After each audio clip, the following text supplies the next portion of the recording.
အားလုံးပဲမင်္ဂလာပါရှင်သစ္စာကစ်ချင်နက်ကနေပြီးတော့ပြန်လဲကြိုဆိုလိုက်ပါတယ်ဒီတစ်ခေါက်မှာတော့အိမ်မှာအလွယ်တကူအချိန်မေးစားသုံးလို့ရတဲ့စက်သားပေါက်စီလေးကိုပြုလုပ်ပြတာပေါ်မှာဖြစ်ပါတယ်အခုအရင်ဆုံးအထဲမှာစာသွတ်မဲ့ဒီအသီးအနှံလေးတွေအရင်ဆုံးစပြီးတော့လှီမှာဖြစ်ပါတယ်ပထမအဆုံးအနေနဲ့ကတော့မုံလာဦးနီကိုအရင်ဆုံးအသုံးသေးလေးဖြစ်အောင်လှီထားမှာဖြစ်ပါတယ်မုံလာဦးနီကဒီမှာခွက်ရဲ့တစ်ဝက်ကိုအသုံးပြုထားပါတယ်ရှင်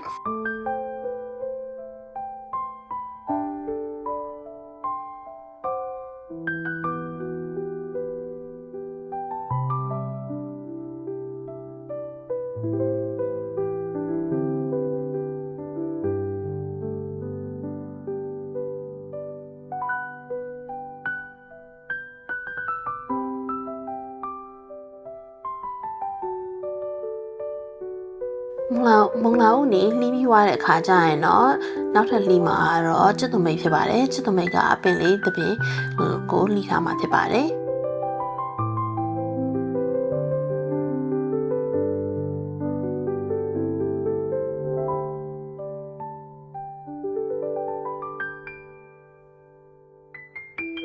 အပင်တစ်ပင်စာလုံးလှီးပြီးွားတဲ့အခါကျရင်တော့ဒီကျွတ်သွမိတ်ကိုခွက်လေးတစ်တစ်လေးထဲမှာနောက်ထပ်သက်သက်ဖယ်ထားမှာဖြစ်ပါတယ်ကျွတ်သွမိတ်လေးလှီးပြီးွားရဆိုရင်တော့ကျွတ်သွနီအရွယ်အစားကတော့အလယ်လက်ရှိတဲ့ကျွတ်သွနီတစ်လုံးကိုအသုံးပြုထားပါတယ်ရှင်ကျွတ်သွနီကိုတစ်လုံးလုံးကိုလှီးပြီးတဲ့အခါကျရင်စီစားတတ်မှာဖြစ်ပါတယ်ဒီထဲမှာကျွတ်သွနီကကြတော့ခွက်ရဲ့နှစ်ခွက်စာအသုံးပြုထားပါတယ်ရှင်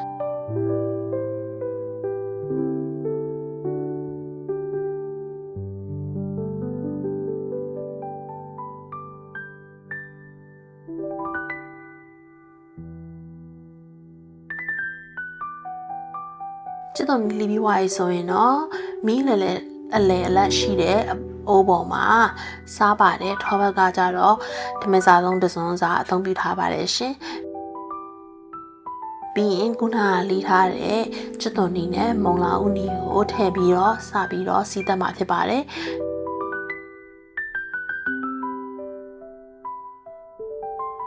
သူလိုလေးတွေနည်းနည်းလေးနွမ်းဝလောက်ပြီးဆိုရင်တော့အထဲမှာထည့်မဲ့ကြိတ်ထားတဲ့ကြက်သားကိုဒီမှာအသုံးပြုထားပါတယ်ကြက်သားကိုထည့်ပြီးတော့ချက်ပါမယ်ကြက်သားတစ်ပေါင်အသုံးပြုထားပါတယ်ရှင်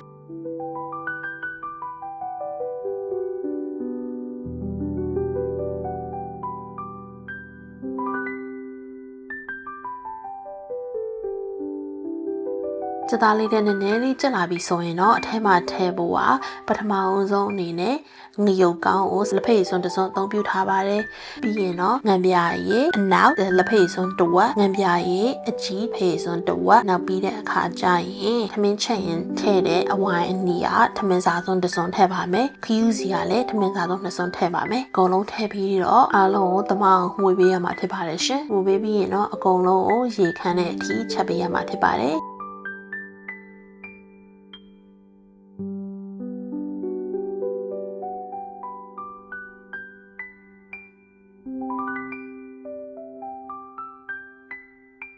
ရေခမ်းပြီးွားရင်တော့မိဖို့ကချပြီးတော့ခုနကအရန်တန်လှီးထားတဲ့ကျွတ်သွမိတ်တွေကိုနယ်ပေးရမှာဖြစ်ပါတယ်ရှင်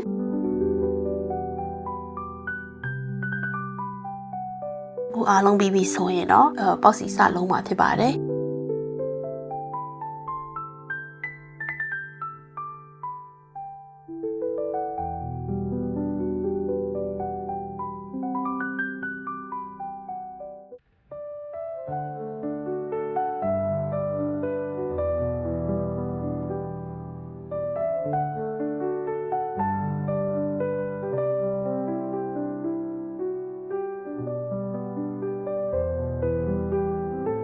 ပေါက်စီလေးတွေကိုဒီဂျုံထဲမှာမိမိလိုတဲ့လောက်ပမာဏထည့်ပြီးတော့စာလုံးထားပါမယ်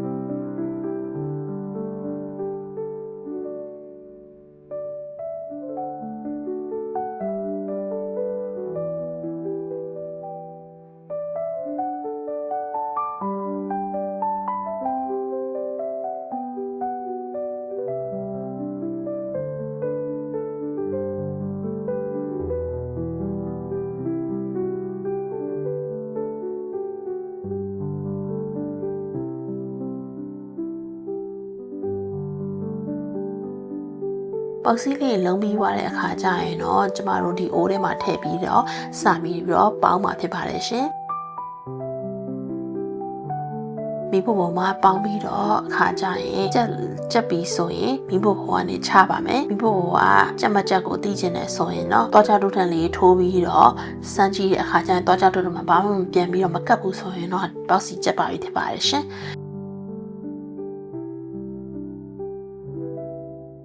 ခုပေါက်စီလေးရပြီဆိုရင်တော့လီပြီးတော့စားသုံးလို့ရပါပြီရှင်အားလုံးလက်ချက်နဲ့တက်မယ်လို့မျှော်လင့်ပါတယ်အရင်လွယ်ကူတဲ့